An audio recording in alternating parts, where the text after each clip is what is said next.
10 অগ্রাধিকার সামনে রেখে বিশেষ মন্ত্রিসভায় বাজেট অনুমোদন। থাকছে নির্বাচনী ইশতেহারের প্রাধান্য। ভঙ্গুর পরিস্থিতির উত্তরণ ঘটাতে চান অর্থমন্ত্রী। ভঙ্গুর অর্থনীতি থেকে আমরা স্থিতিশীলতা এবং সামনের দিকে একটা প্রসপরাস বাংলাদেশ দেখতে চাই। বাজেটে কমবে শিশু খাদ্য, মশলা, ভোজ্য তেল, মোবাইল সেবা ও স্বর্ণের দাম। বাড়তে পারে সিগারেট, ডিটারজেন্ট ও হিমায়িত মাছের দাম।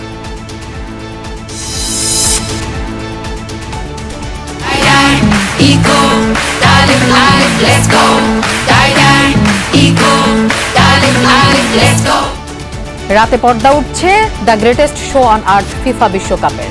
প্রথম ম্যাচে মেক্সিকো ও দক্ষিণ আফ্রিকা মুখোমুখি। ঐতিহাসিক আজটেকা স্টেডিয়ামে থাকছে জমকালো উদ্বোধনী। দেশের বিভিন্ন এলাকায় বিএসএফ এর পুশিন চেষ্টা অব্যাহত। ঠেকাতে তৎপর বিজিবি। লালমনিরহাট ও ঝিনাইদহে অনুপ্রেরণা যোগাচ্ছেন স্থানীয়রা। সন্ধ্যার থেকে সারা রাত্রি পাহারা দিই বিজিবির সাথে। সেই যারা পুশিং যেন বিএসএফ না দিতে পারে, আমরা বর্ডারে খুবই শক্তভাবে আছি। তারা যদি প্রকৃত বাংলাদেশি হয়ে থাকে, আলোচনার মাধ্যমে সুন্দর সিস্টেমে আসুক।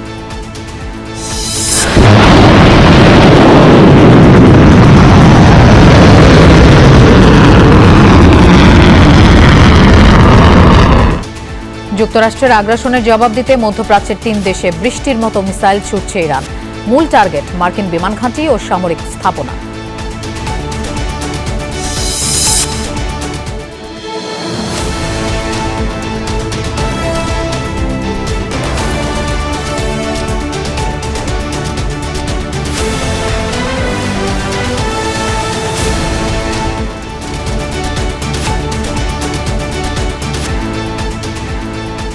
শুভেচ্ছা, আমন্ত্রণ দুপুরে বাংলাদেশের আয়োজনে। আপনাদের সঙ্গে থাকছি আমি মৌসুমী আহমেদ লোপা।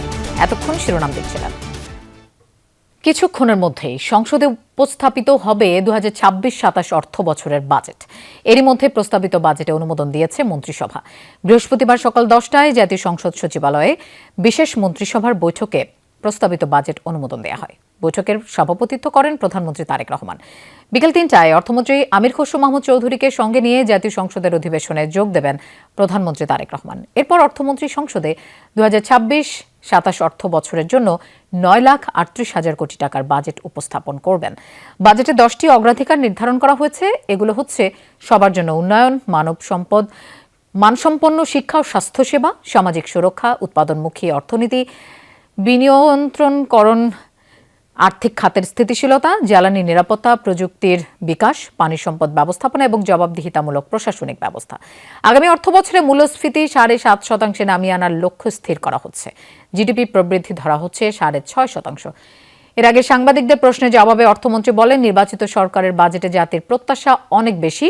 অর্থনৈতিক সুফল যাতে সবার কাছে যায় সে কথাই এতে বলা হয়েছে। ভঙ্গুর থেকে অর্থনীতিকে সমৃদ্ধির পথে নিয়ে যাওয়ার চেষ্টা করছে সরকার।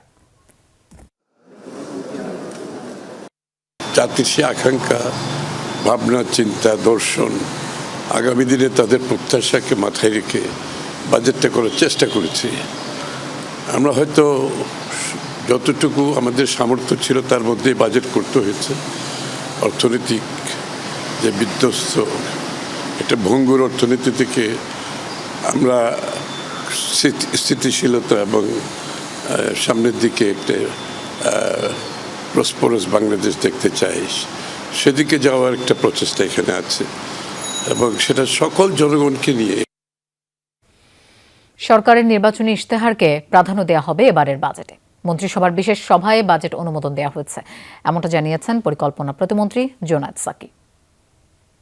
যে নির্বাচনী ইশতেহার দেওয়া হয়েছে, যেখানে একটা গণতান্ত্রিক, মানবিক, অন্তর্ভুক্তিমূলক এবং একটা কল্যাণমুখী বাংলাদেশ গড়ে তোলার যে প্রতিশ্রুতি আছে, সেটার আলোকেই বাজেট এই বিদ্যমান যে বাস্তবতা তার মধ্যে সেই সম্ভাবনাটাকে ধারণ করার জন্য যেভাবে বাজেট পরিকল্পনা করা যায় সেটা সর্বোচ্চ চেষ্টা করা হয়েছে।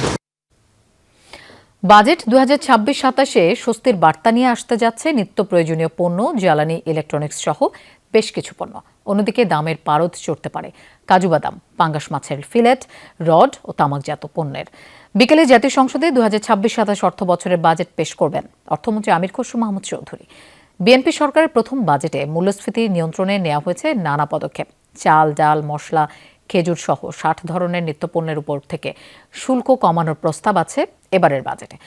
প্রস্তাব অনুযায়ী বর্তমানে 5, 2 আর 1% হারে আরোপিত উৎসে কর কমিয়ে 0.5% নির্ধারণ করা হবে। এছাড়া স্থানীয় শিল্প রক্ষায় রয়েছে কর ছাড়। শিল্পের কাঁচামাল আমদানিতে উৎসে কর কমিয়ে 4% করা হচ্ছে। স্থানীয় মোবাইল উৎপাদনে 22, কাঁচামাল আমদানিতে উৎসে কর কমিয়ে 1% করতে চায় সরকার। টিভি, ফ্রিজ, কম্পিউটার উৎপাদনেও থাকছে কর অব্যাহতি। এছাড়া রিসাইক্লিং পণ্য, ইলেকট্রিক বাস, ট্রাকের দামও রয়েছে কমের তালিকায়।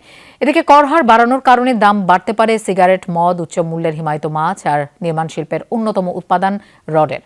সংসদ ভবনের সামনে আছেন আমাদের সহকর্মী রিমন রহমান। আমরা তার কাছে যাচ্ছি, বাজেট সম্পর্কে জানবো তার কাছ থেকে। রিমন, বিশেষ মন্ত্রিসভার বৈঠক তো শেষ, কিছুক্ষণ পরই বাজেট উপস্থাপন, শেষ মুহূর্তের প্রস্তুতি সম্পর্কে একটু জানতে চাই। লোপা, সকাল 10টায় বিশেষ যে মন্ত্রিসভার বৈঠক সেটি শুরু হয় এবং প্রায় 2 ঘন্টা ব্যাপী এই বৈঠক চলে। বৈঠকে বিভিন্ন বিষয় নিয়ে আলোচনা হয়। আকার এবং যে শুল্ক কাঠামো রয়েছে সে বিষয়গুলো নিয়ে মূলত আলোচনা হয় এবং তার বাস্তবায়ন কিভাবে হবে সে বিষয়গুলোও গুরুত্ব পায়। প্রধানমন্ত্রী তারেক রহমানের সভাপতিত্বে এই বৈঠকটি অনুষ্ঠিত হয়েছে এবং সেখানে বাজেটের সার্বিক দিকগুলো অর্থমন্ত্রী উপস্থাপন করেছেন। এরপরে কিন্তু বেলা 3টায় এই সংসদে বাজেট উপস্থাপন শুরু করবেন অর্থমন্ত্রী আমির খসরু মাহমুদ চৌধুরী এবং সেই বাজেট উপস্থাপনের জন্য প্রস্তুতি প্রায় শেষ পর্যায়ে। এখন কিন্তু আমরা দেখতে পাচ্ছি যে সরকারি দলের যারা এমপি রয়েছেন এবং বিরোধী দলের এমপিরাও কিন্তু প্রবেশ শুরু করেছেন এবং বেশ কয়েকজন এমপিকে কিন্তু আমরা দেখেছি যে এরই মধ্যে সংসদের মধ্যে তারা প্রবেশ করেছেন। বাজেট উপস্থাপন শুরু হলে সেটি হয়তো পড়তে 1 থেকে 1.5 ঘন্টা সময় লাগতে পারে, কারণ বাজেটের যে বইয়ের আকার আমরা দেখতে পেলাম। তারপরে হয়তো বাজেটের বিষয় নিয়ে কিছুক্ষণ আলোচনা হবে এবং সেই আলোচনায় হয়তো সংসদ সদস্যরা, বিরোধী দল এবং সরকারি দলের সংসদ সদস্যরা অংশগ্রহণ করবেন।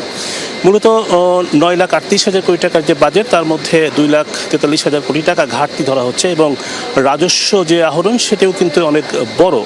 প্রায় 7 লাখ কোটি টাকার যে সার্বিক রাজস্ব ব্যবস্থাপনা থেকে সংগ্রহ করার কথা এবং তার মধ্যে বড় দায়িত্ব হচ্ছে এনবিআরের এবং তারা কিন্তু 6,04,000 কোটি টাকার যে রাজস্ব নেবে। পাশাপাশি সামাজিক নিরাপত্তা খাতে বিশেষ গুরুত্ব দেওয়া হচ্ছে, সুবিধাভোগীর সংখ্যা বাড়ানো হচ্ছে, সুবিধাভোগীর যে ভাতার পরিমাণ ছিল সেটি বৃদ্ধি করা হচ্ছে। পাশাপাশি কর কাঠামোতে ব্যাপকভাবে পরিবর্তন আনা হচ্ছে। রাজস্ব আয় বৃদ্ধি ছাড়া কোনো বিকল্প নেই, যে কারণে রাজস্ব আয়ের একটি ছক তৈরি করা হয়েছে এবং যেখানে দেখা গিয়েছে যে গ্রাম থেকে শহর পর্যন্ত কিন্তু কর জাল বিস্তৃত করা হয়েছে। অর্থমন্ত্রী হয়তো সেটি বলবেন এবং বোঝাবেন। পাশাপাশি কর ছাড়ও তিনি দিয়েছেন, অনেক ক্ষেত্রে কর ছাড় দিয়েছেন এবং বিশেষ করে ব্যবসা বাণিজ্য এবং বিনিয়োগের ক্ষেত্রে যে কর ছাড়গুলো রয়েছে এবং সেই সুবিধাগুলো কিন্তু তিনি নিশ্চিত করার চেষ্টা করেছেন। তিনি চেয়েছেন যে আসলে বাংলাদেশের এখন উৎপাদন বৃদ্ধি করা দরকার, মোট দেশজ উৎপাদন বৃদ্ধি না হলে কর্মসংস্থান হবে না। পাশাপাশি মূল্যস্ফীতির একটি বড় চাপ এখন দৃশ্যমান, সেই চাপটি কীভাবে মোকাবেলা করা যায় তার জন্য তিনি বাজেটে কর কাঠামোতে ছাড় দিয়েছেন। এখানে খাদ্যপণ্য যে সরবরাহ এবং উৎসে কর যে ছিল সেটি তিনি কমিয়ে আনার প্রস্তাব দেবেন হয়তো এই বাজেট উপস্থাপন শুরু হলে। পাশাপাশি মানুষের যে স্বস্তির বিষয়টি অর্থমন্ত্রী বারবার বলছেন যে মানুষের স্বস্তি দেবার জন্যই কিন্তু এই বাজেট এবং বাজেটে গণতন্ত্রায়ন এবং প্রান্তিক পর্যায়ে মানব জাতির সুফল পায় সেই বিষয়টি নিশ্চিত করা হবে। লোপা, আসলে 3টা পর্যন্ত অপেক্ষা করতে হবে। 3টার সময় হয়তো বাজেট উপস্থাপন অর্থমন্ত্রী শুরু করবেন। রিমন, আপনাকে ধন্যবাদ আমাদের সাথে যোগ দেওয়ার জন্য। দর্শক, বাজেট বিশ্লেষণ জানবো, আমাদের সাথে যোগ দিচ্ছেন এনবিআর এর সাবেক চেয়ারম্যান ডক্টর নাসিরউদ্দিন আহমেদ। জনাব ডক্টর নাসিরউদ্দিন আহমেদ, দুপুরে বাংলাদেশের আয়োজনে আপনাকে স্বাগত জানাচ্ছি। আপনার কাছে শুরুতেই যেটি জানতে চাই, করের জাল তো ছড়িয়ে দেয়া হচ্ছে, সেবার মান বাড়াতে করণীয়টা কি? ধন্যবাদ আপনার মূল্যবান প্রশ্নের জন্য। করের জাল যে বাড়ানোর উদ্যোগটা, এটা আমি সাধুবাদ জানাই। এখন সেবার কথা যেটা বললেন, এটা খুবই গুরুত্বপূর্ণ। এখানে কর প্রশাসন জড়িত আছে। তো সেবা মান উন্নয়নের জন্য প্রথমে যেটা লাগবে সেটি হচ্ছে যে automation of the entire tax process. Income tax বলেন, কাস্টমস বলেন, ভিএটি বলেন, সেটা উদ্যোগ নিতে হবে, যাতে করে আগামী 3 বছর বা একটা সময়ের মধ্যে এইটা পুরোপুরি করা যায়। তাহলেই সেবা করদাতাদের সঠিকভাবে সেবা দেওয়া যাবে, এটাই খুব বড় জিনিস। আর কর কর্মকর্তাদেরকে কিভাবে তাদের ইন্টিগ্রিটি বজায় রেখে, কারণ ওখানে অনেক সমস্যা আছে এনবিআর এ, যেটা নেট সিকিং বলেন বলেন, তো এটার জন্য অটোমেশন খুবই দরকার। অ্যাট দি সেম টাইম কর্মকর্তাদেরও প্রশিক্ষণের ব্যবস্থা করা, উন্নত প্রশিক্ষণ বিভিন্ন বিষয়, এবং করদাতা যারা আছে তাদেরকেও অনেক আউটরিচ প্রোগ্রাম করে তাদেরকেও বিভিন্ন মেসেজগুলো দেওয়া, যে চেঞ্জেসগুলো হচ্ছে, যেগুলো হচ্ছে সেগুলোকে বলা। তো সেবা দিতে গেলে, যেমন আমি আয়কর মেলা 2010 সাল থেকে চালু করেছিলাম, এরকম আউট অফ দি অফিস এই ধরনের উদ্যোগ নেওয়া যায়। এরকম মানুষকে যারা ভালো কর দিবে তাদের যেমন অ্যাওয়ার্ড দেওয়া হয়, সেরকম ইনসেন্টিভাইজ করতে হবে, তাহলে মানুষ এগিয়ে আসবে। হয়রানি ভয়ভীতি যেটা এনবিআর এর একটা বিরুদ্ধে অভিযোগ আছে, সেটা যাতে না থাকে, সেটার জন্যই অটোমেশন এবং অন্যান্য পদক্ষেপগুলো সরকারের নিতে হবে। তো এটা 1 বছরে হবে না, এখন থেকে শুরু করতে হবে, যাতে করে যত তাড়াতাড়ি সম্ভব এটা সম্পন্ন হয়। নিয়মের বেড়াজাল যতটা শিথিল করা যায়, তাহলে সাধারণ মানুষের জন্য আসলে সেটা সুখকর হবে। আপনার কাছে জানতে চাই, মূল্যস্ফীতির হার 9% ওপরে, এই সময় সামান্য বাড়ানো হচ্ছে করমুক্ত আয়ের সীমা, এতে কি সীমিত ও মধ্য আয়ের মানুষের জীবনে কিছুটা স্বস্তি ফিরবে? করমুক্ত সীমা যে কিছুটা বাড়ানো, ওই যে সামান্য, এটা আমি মনে করি না এটা খুব বেশি স্বস্তি দিবে। এটা আরেকটু বাড়ানো দরকার ছিল। অবশ্য পরবর্তী বছরগুলোতে তারা বাড়াবে, এবং এনবিআর একটা ভয় আছে যে তাহলে অনেক লোকজন ছুটে যাবে। এখন এইটা অমূলক তাদের একটা চিন্তা। আমি তো প্রায় অনেক বছর ওখানে ছিলাম। এই একটা অমূলক চিন্তার উপরে ভিত্তি করে তারা কর জাল, যেমন সরকার উদ্যোগ নিয়েছে, এটা টিআইএন অনেকের আছে কিন্তু রিটার্ন জমা কম দেয়। এইটাই আমাদের দেখতে হবে, কিভাবে আপনার পুরোপুরি connectivity with different stakeholders তাদেরকে আনতে হবে। তো আপনার যে প্রশ্নটা ছিল যে আসলে ওই অল্প টাকা করমুক্ত বাড়াই লাভ হবে না, এটা আরো বাড়াতে হবে। 4.5 লাখ বোধহয় বলা আছে, এটা 4 লক্ষ বা আরো একটু বেশি, 4.5 লক্ষ হলে সুবিধা। আমার মনে হয় যে আমি বেশি বললাম না, এবং পরবর্তী বছরগুলো এইভাবে চিন্তা করে করতে পারে। তবে আপনাদের আমি একটা বিষয় বলি, এই কর্পোরেট ট্যাক্স নিয়ে এখানে কোনো কথা নেই, অপরিবর্তিত রেখেছে, এইটা একটা দুর্বলতা আমার কাছে যেটা মনে হয়।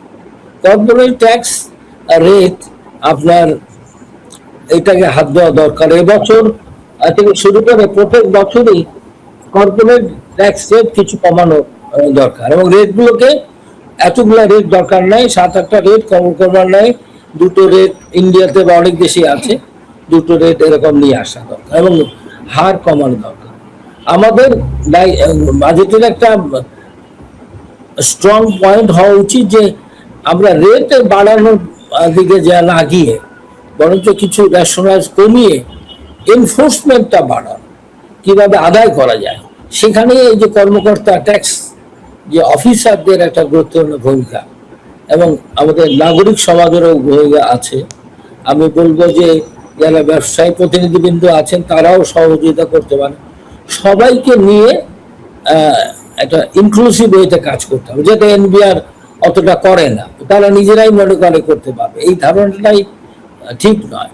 এখানে ব্যবসায়ী প্রতিনিধি, বিভিন্ন চেম্বারগুলো থেকে শুরু করে লোকাল গভর্নমেন্ট, টোবাকো ট্যাক্স আপনি কিভাবে আদায় করবেন, এই লোকাল গভর্নমেন্টকে ইনভলভ করতে হবে, তাহলে কিন্তু আপনি পারবেন, অথবা তো আদায় হবে না। হ্যাঁ, এখানে একটা ভালো উদ্যোগ আমি দেখলাম যে সিগারেটের মূল্য স্তর বাড়িয়েছে। এটা কিন্তু দেখলাম যে ওই যে নিম্ন স্তরকে 60 থেকে 62 টাকা, মাত্র 2 টাকা মূল্য স্তর, এটা ঠিক হয়নি, এটা আর একটু বেশি করা দরকার ছিল। কারণ মানুষ যখন নিম্ন স্তর অন্য স্তর থেকে সুইচ করে নিম্ন স্তরের দিকে আসে, তো সেক্ষেত্রে নিম্ন স্তরে আর একটু বেশি হলে আরো রেভিনিউ পেত। কারণ যারা স্মোকার্স তারা তো রাতারাতি ছেড়ে দেবে না, যার রেভিনিউ অনেক বাড়ে। এখনো 40,000 কোটি টাকা একটা বড় অঙ্ক সিগারেট বা টোবাকো থেকে পাওয়া যায়। এটা তো স্বাস্থ্যের জন্য ভালো না, সেই জন্যই আমাদের ট্যাক্স আরোপ করে এটাকে নিরুৎসাহিত করা। তবে আমি দেখলাম যে পাউচ, এই যে যেটা আছে নিকোটিন পাউচ, এই ধরনের বা ই সিগারেট, এগুলাকে ট্যাক্সেশন না এনে এগুলোকে ব্যান করে দেওয়া, পর্যায় করে ব্যান করে দিতে হবে। নতুবা ভবিষ্যৎ প্রজন্ম তরুণরা এটা সমস্যা পড়ে যাবে। জনাব ডক্টর নাসিরউদ্দিন আহমেদ, আপনাকে অনেক ধন্যবাদ দুপুরে বাংলাদেশের আয়োজনে সময় দেওয়ার জন্য। মেক্সিকো ও দক্ষিণ আফ্রিকার মধ্যকার ম্যাচ দিয়ে আজ রাতে পর্দা উঠছে 2026 ফিফা বিশ্বকাপের। মেক্সিকো সিটির ঐতিহাসিক আজটেকা স্টেডিয়ামে গ্রুপ এ এর ম্যাচে মুখোমুখি হবে দুই দল। তার আগে একই স্টেডিয়ামে হবে বিশ্বকাপের প্রথম জমকালো উদ্বোধনী অনুষ্ঠান, যেখানে মঞ্চ মাতাতে প্রস্তুত কলম্বিয়ান পপ তারকা শাকিরা। যুক্তরাষ্ট্র থেকে আরও জানাচ্ছেন সহকর্মী মুজনে বিন তারেক। ঠিক যেন 2010 বিশ্বকাপের পুনরাবৃত্তি। সেবার উদ্বোধনী ম্যাচে মুখোমুখি হয়েছিল স্বাগতিক দক্ষিণ আফ্রিকা ও মেক্সিকো। এবার বিশ্বকাপ মেক্সিকোর ঘরের মাঠে, আর উদ্বোধনী লড়াইয়ে তাদের প্রতিপক্ষ সেই দক্ষিণ আফ্রিকা। 16 বছর আগের সেই লড়াই ড্র হয়েছিল 1-1 গোলে। এবার জয়ের পাল্লাটা ভারী মেক্সিকোর দিকেই। তারা খেলবে নিজেদের মাঠ ঐতিহাসিক আজটেকা স্টেডিয়ামে।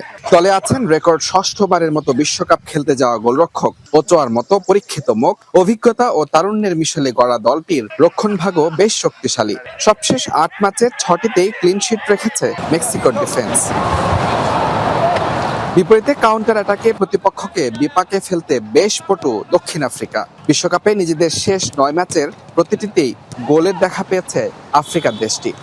শুধু মাঠের লড়াই নয়, আয়োজনেও মুনশিয়ানা দেখাতে প্রস্তুত মেক্সিকো। তৃতীয়বারের মতো বিশ্বকাপের আয়োজক হতে যাওয়া দেশটি উদ্বোধনী অনুষ্ঠানকে ঘিরে রেখেছে চমক, যেখানে বিশ্বকাপের থিম সং দায় দায়ে মাতাবেন কলম্বিয়ার পপ সম্রাজ্ঞী শাকিরা।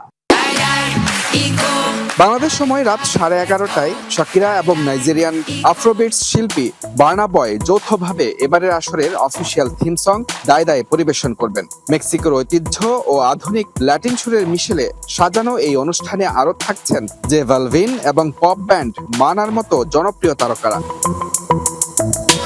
পরদিন বাংলাদেশ সময় রাত একই সময়ে কানাডার টরন্টোর বিএমএ ফিল্ডে অনুষ্ঠিত হবে দ্বিতীয় উদ্বোধনী অনুষ্ঠান। পারফর্ম করবেন মাইকেল বুবলে, এলানিস মরিসেট এবং আলিসিয়া কারা।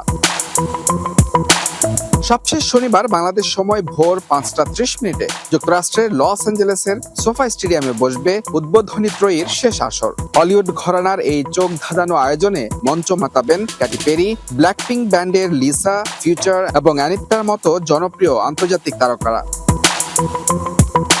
মুজরে bin Tarek, Jamuna sports, New York, যুক্তরাষ্ট্র। 16 বছর পর বিশ্বকাপে মেক্সিকোর বিপক্ষে নিজেদের প্রথম ম্যাচে মাঠে নামছে দক্ষিণ আফ্রিকা। 2010 বিশ্বকাপের উদ্বোধনী ম্যাচেও লড়েছিল এই দুই দল। সেবার মেক্সিকোর হয়ে একমাত্র গোল করা রাফায়েল মার্কেজ এবার দলটির সহকারী কোচ। যদিও আজটেকা স্টেডিয়ামে বিশ্বমঞ্চে হারেনি মেক্সিকো। বিস্তারিত আরও জানাচ্ছেন হাসানলাল মারুফ। ঘন্টা কয়েকের অপেক্ষা, পর্দা উঠতে যাচ্ছে দ্য গ্রেটেস্ট শো অন আর্থের, যেখানে উদ্বোধনী ম্যাচে লড়বে মেক্সিকো ও দক্ষিণ আফ্রিকা। মেক্সিকোর জন্য এটি বিশ্বকাপের 18তম আসর, আর দক্ষিণ আফ্রিকার জন্য মাত্র 4র্থ। যদিও সবশেষ তারা বিশ্বকাপ খেলেছে 2010 সালে, তারপর 2026 এই বিশ্বকাপ দিয়ে তাদের পুনরায় যাত্রা শুরু হবে। এই দুই দলের ম্যাচ দিয়েই শুরু হয়েছিল 2010 বিশ্বকাপও, যেখানে আয়োজক ছিল দক্ষিণ আফ্রিকা। তবে এবার মেক্সিকো আতিথ্য দিচ্ছে সেই দক্ষিণ আফ্রিকাকে। এর মাঝে 16 বছরে দুই দল একে অপরের বিপক্ষে কোনো ম্যাচই খেলেনি। 2010 সালের সেই ম্যাচে দক্ষিণ আফ্রিকার সিপিও শাবালালার সেই ঐতিহাসিক গোল, আইকনিক সেলিব্রেশন আর কমেন্ট্রি বক্স থেকে দ্য পোয়েট অফ ফুটবল খ্যাত পিটার ড্রুরির সেই ধারাভাষ্য এখনও নিশ্চয়ই মনে আছে সমর্থকদের। যদিও সেই ম্যাচটি শেষ হয় 1-1 সমতায়। তবে ইন্টারেস্টিং ব্যাপার হচ্ছে, সেই ম্যাচে মেক্সিকোর হয়ে সমতায় ফেরানো গোলটি করেন রাফায়েল মার্কেজ, যিনি আছেন এবারের বিশ্বকাপে থাকবেন মেক্সিকোর ডাগআউটে। তবে খেলোয়াড়ি ভূমিকায় নয়, এবার তিনি থাকবেন অ্যাসিস্ট্যান্ট কোচ হিসেবে। তবে এবার মেক্সিকো আর দক্ষিণ আফ্রিকার ম্যাচে থাকছেন না কমেন্ট্রিতে পিটার ড্রুরি। হেড টু হেডে দুই দলের দেখা হয়েছে মোট 4 বার, যেখানে দুটিতে জয় আছে মেক্সিকোর আর একটিতে দক্ষিণ আফ্রিকার, আর একটি ড্র, সেটিও 2010 বিশ্বকাপের সে উদ্বোধনী ম্যাচ। যদিও সম্প্রতি 7 জুন দুই দলের মধ্যে একটি লেজেন্ডস ম্যাচ আয়োজন করা হয়, সেটিও মেক্সিকোয়।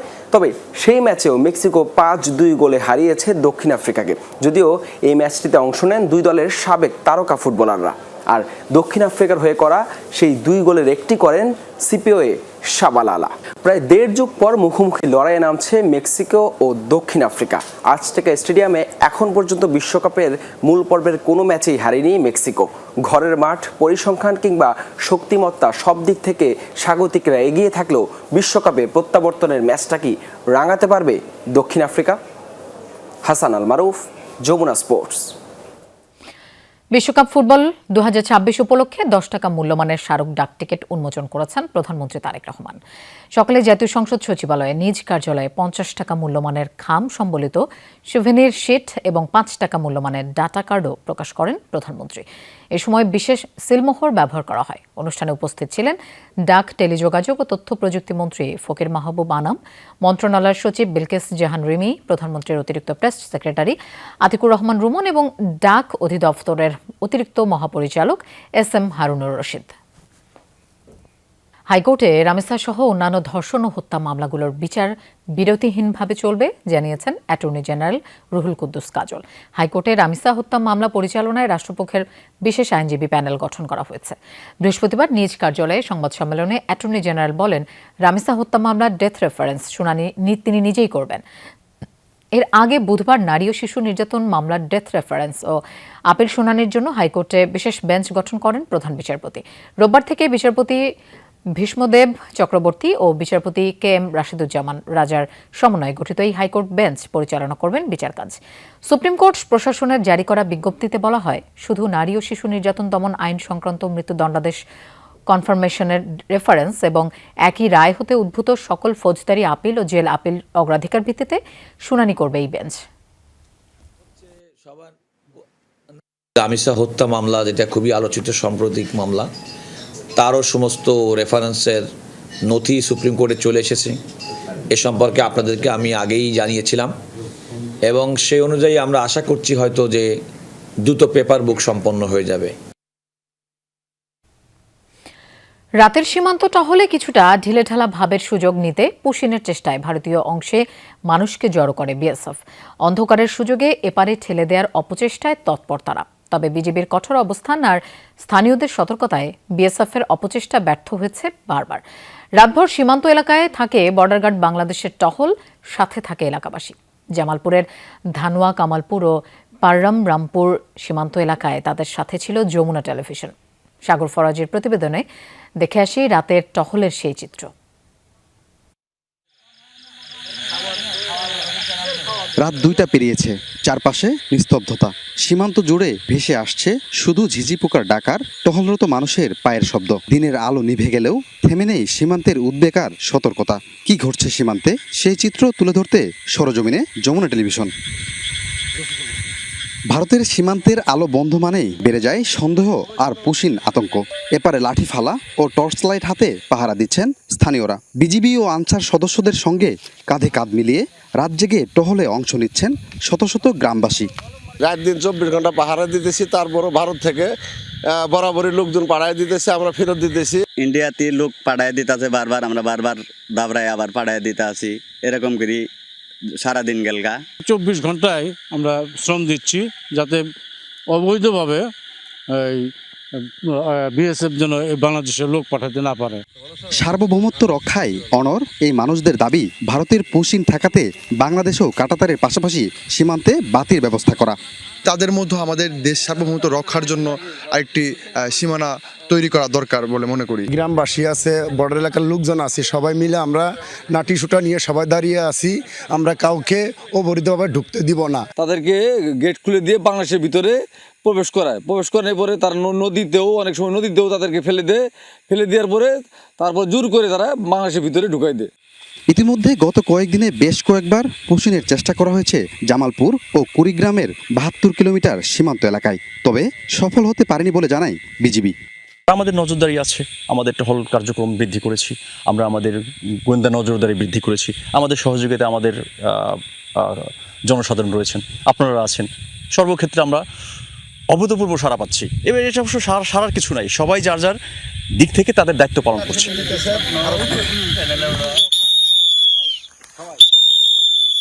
এটি ভারত সীমান্তের একদম পাশের এলাকা, নোম্যান্সল্যান্ড এলাকায় দাঁড়িয়ে আছেন এখানকার বাসিন্দারা। তার সাথে রয়েছেন বিজিবির সদস্য এবং কি আনসার বাহিনীর সদস্যরা। তাদের একটাই উদ্দেশ্য, ভারত থেকে যেন অবৈধভাবে কাউকে পুশিন করা না হয়। ইতিমধ্যে আমরা দেখেছি এই পুশিন নিয়ে স্থানীয় বাসিন্দা এবং কি বিজিবির সদস্যরা শক্ত হাতে দমন করেছেন, সেটি রক্ষা করতে চান এখানকার সবাই। সাগর ফরাজি, যমুনা নিউজ, জামালপুর। দর্শক, সীমান্তের আরও খবর জানবো। জামালপুর থেকে আমাদের সাথে যোগ দিচ্ছেন সহকর্মী সাগর ফরাজি। সাগর, আপনার প্রতিবেদনটি দেখছিলাম, রাতের আধারেও আপনি বিজিবিদের সাথে ছিলেন। সীমান্তের এই মুহূর্তের পরিস্থিতি কেমন দেখছেন আপনি, আর বিজিবির নজরদারি তৎপরতা সম্পর্কেও একটু জানতে চাই।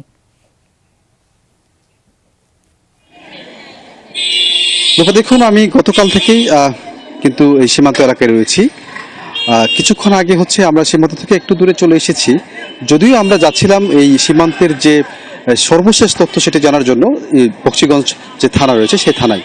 মূলত যে সীমান্ত গত 3 দিন থেকে যে অস্থিরতা তৈরি হয়েছে সেটির চিত্র আমরা দেখেছি। মূলত এখানকার যে পোস্ট অফিসগুলো রয়েছে, অর্থাৎ যে বিওপিগুলো রয়েছে, সেই বিওপিগুলোতে কিন্তু আমরা বারবারই দেখেছি বা বিজিবির সদস্যরা আমাদেরকে জানিয়েছেন যে পুশিনের চেষ্টা করা হয়েছে। তো সেই সময় অর্থাৎ আপনি হয়তো বা প্রতিবেদন দেখতে পেরেছেন, রাত হলেই কিন্তু সবচেয়ে বেশি এই পুশিনের আশঙ্কাটা বেড়ে যায়। তো আমরা যে সর্বশেষ যে তথ্য আমার কাছে রয়েছে, যে সীমান্ত যে গতকালকে যে একজন বৃদ্ধকে নিয়ে যে আলোচনার সৃষ্টি হয়েছিল, সেই বৃদ্ধকে কিন্তু আজকে উদ্ধার করে থানায় রাখা হয়েছে, অর্থাৎ থানা হেফাজতে রাখা হয়েছে। তাদের পরিবারের সাথে যোগাযোগ করা হয়েছে। তার পরিবার রাজশাহী থাকে বলে আমাদেরকে জানানো হয়েছে। তার পরিবার ইতিমধ্যে রওনা হয়েছেন। বিকেল নাগাদ কিন্তু তাকে হস্তান্তর করার কথা রয়েছে বলে জানিয়েছেন বিজিবির পক্ষ থেকে। আমি যদি আরেকটি বিষয় বলে রাখি, এই স্থানীয় বাসিন্দা, পাশাপাশি বিজিবি এবং আনসার সদস্য কিন্তু বিভিন্ন পয়েন্টে কিন্তু রয়েছে। আমরা দুইটি উপজেলার কিন্তু যে বিওপিগুলো রয়েছে, অর্থাৎ সীমান্ত এলাকাগুলো রয়েছে, বিচ্ছিন্নভাবে ছোট ছোট করে কিন্তু আকারে কিন্তু তারা অবস্থান করছেন। এতে কিন্তু একটি মানব বলয় তৈরি হয়েছে বলে আমাদেরকে জানানো হয়েছে। তো সেই জায়গা থেকে নিরাপত্তা ব্যবস্থা একদমই জোরদার। এখন সীমান্ত এলাকার পরিবেশ কিছুটা শান্ত রয়েছে। লোপা। সাগর ফরাজি, আপনাকে ধন্যবাদ আমাদের সাথে যোগ দেবার জন্য।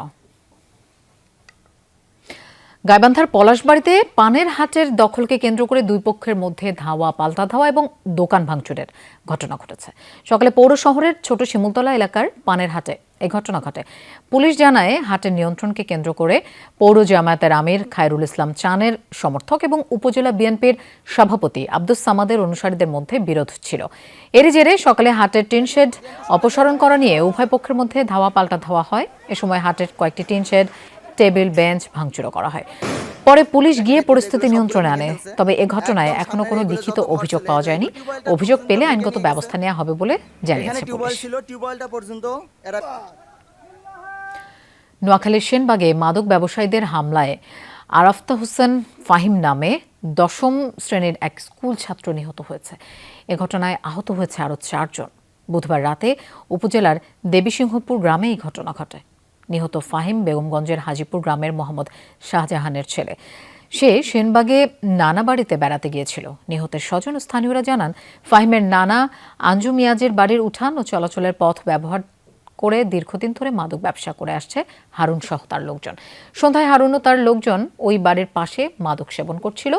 এ সময় তাদেরকে ধাওয়া দিলে তারা প্রথমে পালিয়ে যায়। পরে রাত আনুমানিক 9টার দিকে মাদক ব্যবসায়ী হারুন, মমিন ও জাহাঙ্গীরের নেতৃত্বে আঞ্জু মিয়াজের বাড়িতে অতর্কিতে হামলা চালায়।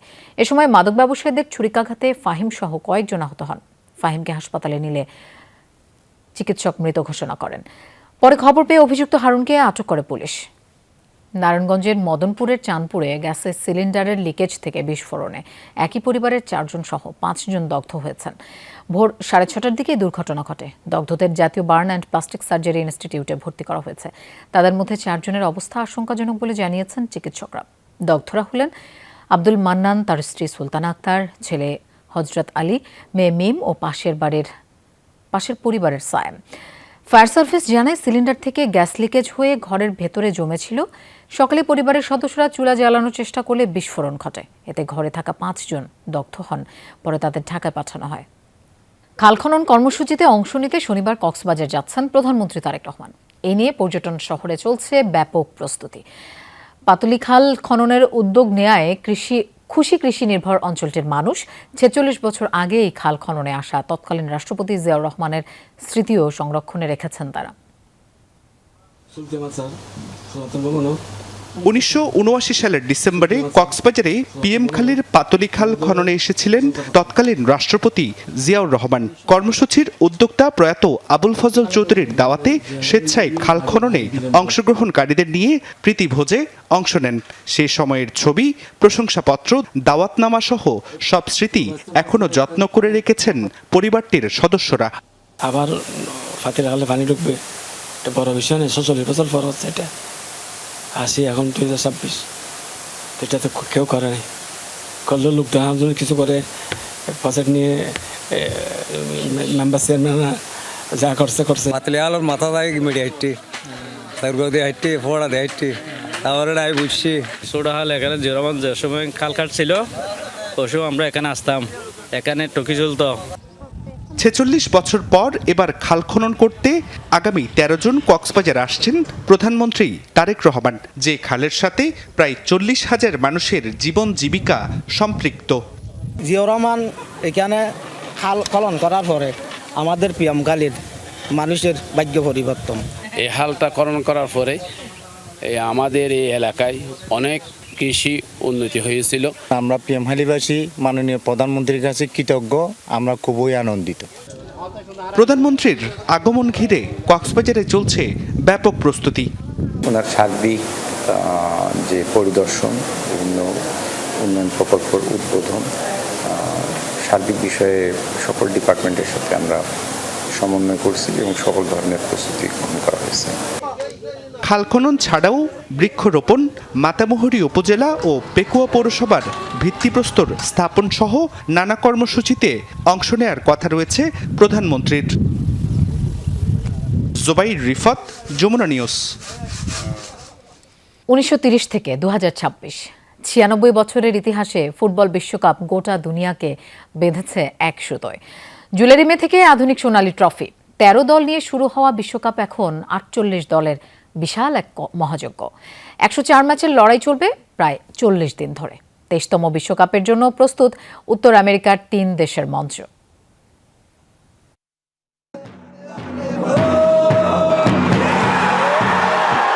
কখনো বিশ্বজয়ের উল্লাস, কখনো স্তব্ধ কান্নার মহাকাব্য।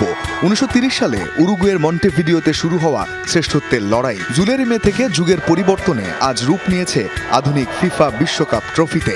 গত 96 বছর ধরে একটা টুর্নামেন্ট গোটা বিশ্বকে বেঁধেছে এক সুতোয়। আবেগের গল্পে ফুটবল বিশ্বকাপ যেন এক অ্যাবসলিউট সিনেমা, যার নাম the greatest show on earth. আর মাত্র কয়েক ঘন্টার অপেক্ষা, ফুটবলের সেই চিরচেনা মিলন মেলা আয়োজনে প্রস্তুত উত্তর আমেরিকা। এবারের বিশ্বকাপ আসরটাই একটা ইতিহাস। 13 দল নিয়ে শুরু হওয়া বিশ্ব আসর কাতার বিশ্বকাপের 32 দলের সীমানা পেরিয়ে এখন 48 দলের মহাযুদ্ধ। 12 গ্রুপে ভাগ হয়ে যারা লড়বে রেকর্ড 104 ম্যাচে। প্রায় 40 দিন ধরে চলা এই টুর্নামেন্ট দীর্ঘতম তো বটেই, ম্যাচের সংখ্যার দিক থেকেও ফুটবল ইতিহাসের সবচেয়ে বড় মহাযজ্ঞ। এবারের বিশ্বকাপ 3 দেশের রূপকথা। বিশ্বকাপে এবারই প্রথম যৌথভাবে আয়োজকের ভূমিকায় 3টি দেশ, যুক্তরাষ্ট্র, মেক্সিকো এবং কানাডা। এর আগে 2002 সালে কোরিয়া, জাপান যৌথ আয়োজন করলেও উত্তর আমেরিকার এই ত্রয়ী এবার বিশ্বকে দেখাতে যাচ্ছে ফুটবল কূটনীতি আর সংস্কৃতির এক অভূতপূর্ব মেলবন্ধন। এবারের আসরে আরও এক চমকের নাম কুরাসাও। মাত্র 1,56,000 জনসংখ্যার এক ছোট্ট দ্বীপ রাষ্ট্র। বিশ্বকাপের ইতিহাসে সবচেয়ে কম জনসংখ্যার দেশ হিসেবে মূল পর্বে জায়গা করে নিয়ে তারা লিখেছে নতুন রূপকথা। সংখ্যায় কম হলেও বুকে আকাশসম স্বপ্ন নিয়ে ফুটবলের বিশ্বমঞ্চে নতুন এক অধ্যায়ের সূচনা করতে যাচ্ছে এই ক্যারিবীয়রা। ইতিহাস বলছে ফুটবল কোনো কোনো দেশকে দীর্ঘ বিরহে পোড়ায়, আবার সেই বিরহ ভেঙে ফিরিয়ে আনে রাজকীয় মঞ্চে। এবারের বিশ্বকাপেও ঠিক তেমনটা ঘটছে এক আফ্রিকান পরাশক্তি আর এক ক্যারিবীয় লড়াকু দেশের সাথে। 52 বছর পর বিশ্বকাপের মূল মঞ্চে ফিরছে DR কঙ্গো ও হাইতি। দীর্ঘ 5 দশকের অপেক্ষার পর এই ফিরে আসা টুর্নামেন্টে যোগ করছে অন্যরকম এক নস্টালজিয়া। আর নতুন 4 নক্ষত্র এবারের বিশ্বকাপের মুকুটে যোগ করেছে নতুন পালক। কেপ ভার্দে, কুরাসাও, জর্ডান এবং উজবেকিস্তান, এই 4 দেশের জন্য 2026-এর আসর প্রথম প্রেম। বছরের পর বছর ধরে তৃণমূলের পরিকল্পনা আর কঠোর পরিশ্রমে এশিয়ান ও আফ্রিকান ফুটবলের চেনা ছক ভেঙে ওরা এখন বিশ্ব মঞ্চে। জায়ান্টদের হিসাব নিকাশ পাল্টে দিতে পারলে নবাগত 4-এর জন্য এবারের বিশ্বকাপ রূপ নেবে নতুন এক রোমাঞ্চে। রঞ্জন শান্ত, যমুনা স্পোর্টস। মার্কিন হামলার জবাবে মধ্যপ্রাচ্যের 3 দেশে রীতিমতো বৃষ্টির মতো মিসাইল ছুড়েছে ইরান। শুধু জর্ডানেই ছোড়া হয় 12টি ব্যালিস্টিক মিসাইল। টার্গেট করা হয় যুক্তরাষ্ট্রের আল সালতি ও আল আজরাক বিমান ঘাঁটি। বাহরাইন ও কুয়েতেও আঘাত হানে শাহেদ ড্রোন। এর আগে ইরানের কৌশলগত স্থাপনাগুলোয় অর্ধশতাধিক টমাহক ক্ষেপণাস্ত্র দিয়ে হামলা চালায় যুক্তরাষ্ট্র। মুহুর্মুহু ছুটছে ইরানের মিসাইল। টার্গেট জর্ডান, বাহরাইন ও কুয়েতের বিভিন্ন মার্কিন সামরিক স্থাপনা। যুক্তরাষ্ট্রের হামলার জবাবে বুধবার গভীর রাতে গোপন স্থান থেকে কমপক্ষে 30টি মিসাইল ছোড়ে ইরান। এর মধ্যে 12টি ছোড়া হয় জর্ডানে অবস্থিত 2 মার্কিন বিমান ঘাঁটি লক্ষ্য করে। জোরালো বিস্ফোরণের আওয়াজ পাওয়া যায় জর্ডানের আল সালতি ও আল আজরাক এয়ারবেইজে। প্যাট্রিয়ট আকাশ প্রতিরক্ষা ব্যবস্থা ভেদ করে কয়েকটি ক্ষেপণাস্ত্র সরাসরি আঘাত হানে স্থাপনায়। F-35, F-16 সহ একাধিক মার্কিন যুদ্ধবিমান ও হ্যাঙ্গার ধ্বংসের দাবি করে IRGC। বাহরাইন ও কুয়েতে 2 দফায় 18টি মিসাইল ছোড়ে IRGC। বাহরাইনে টার্গেট করা হয় 5ম নৌবহরের প্যাট্রিয়ট রাডার সিস্টেম। কুয়েতের আকাশেও দেখা যায় ইরানি ক্ষেপণাস্ত্র ও শাহেদ ড্রোন। সাময়িকভাবে বন্ধ করে দেওয়া হয় দেশটির আকাশসীমা। এর আগে ইরানের বিভিন্ন গুরুত্বপূর্ণ স্থান টার্গেট করে হামলা চালায় যুক্তরাষ্ট্র। হরমুজ প্রণালীতে অবস্থানরত মার্কিন যুদ্ধজাহাজ থেকে ছোড়া হয় 49টি টমাহক ক্রুজ মিসাইল। পাশাপাশি হামলা চলে ফাইটার জেট দিয়েও।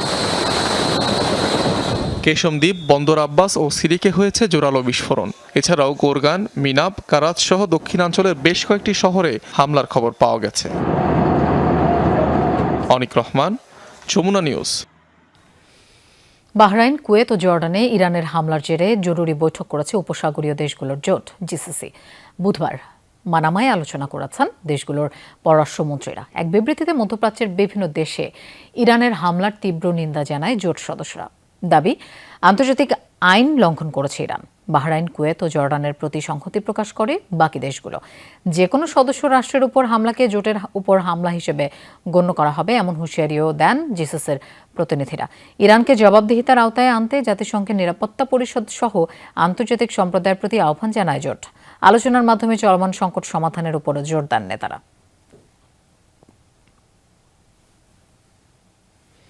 পদ ছাড়লেন তৃণমূলের আরও এক এমপি। বৃহস্পতিবার রাজ্যসভার পদ থেকে ইস্তফা দিয়েছেন প্রকাশ চিক রাইক।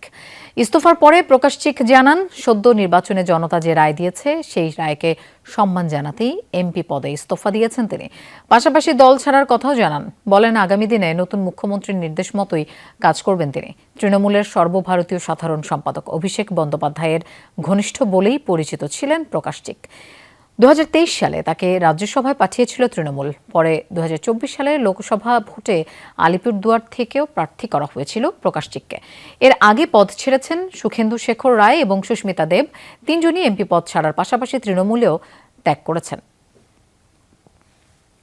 দর্শক, এই ছিল দুপুরে বাংলাদেশের আয়োজনের। এতক্ষণ সাথে থাকার জন্য ধন্যবাদ সবাইকে।